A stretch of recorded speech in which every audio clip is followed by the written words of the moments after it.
টি-20 series খেলতে অধিনায়ক লিটন কুমার দাস ও আরও কয়েকজনের সঙ্গে বৃহস্পতিবার চট্টগ্রামে যান মোহাম্মদ সাইফুদ্দিন। কিন্তু সন্ধ্যায় ঘোষিত স্কোয়াড বড় বিস্ময় হয়ে আসে অনেকের জন্য। ওয়েস্ট ইন্ডিজের বিপক্ষে প্রথম দুইটি টি-20 দলে নেই তার নাম।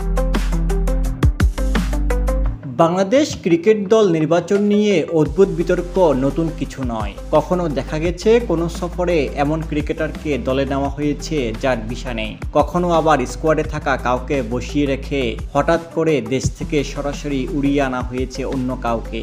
এবারের ঘটনাও জন্ম দেয় প্রবল কৌতূহল আর প্রশ্নের। চট্টগ্রামে পাঠিয়েও সাইফুদ্দিনকে কেন দলে রাখা হয়নি সেটি জানতে চাওয়া হলে প্রধান নির্বাচক গাজী আশরাফ হোসেন এক গণমাধ্যমে জানান এই অলরাউন্ডারকে দলে না রাখার কারণ।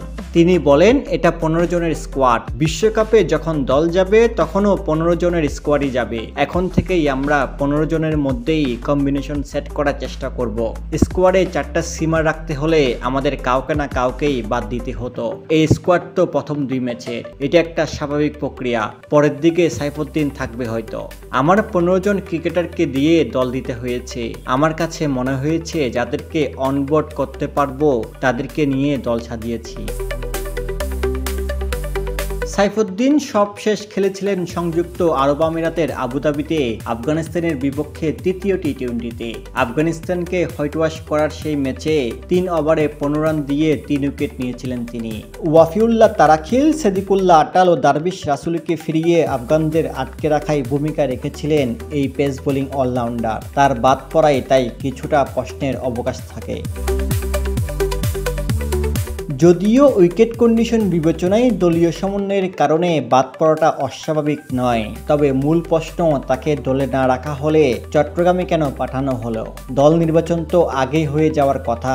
তবে কি শেষ মুহূর্তে কোনো পরিবর্তন আনা হয়েছে দলে বা ভাবনার পরিবর্তন হয়েছে? চট্টগ্রামের বীরশ্রেষ্ঠ শহীদ ফ্লাইট লেফটেন্যান্ট মতিউর রহমান স্টেডিয়ামে 3 ম্যাচের টি-20 সিরিজের প্রথমটি সোমবার, পরের 2টি ম্যাচ বুধবার ও শুক্রবার। ডেস্ক রিপোর্ট, একান্ত টিভি, চট্টগ্রাম।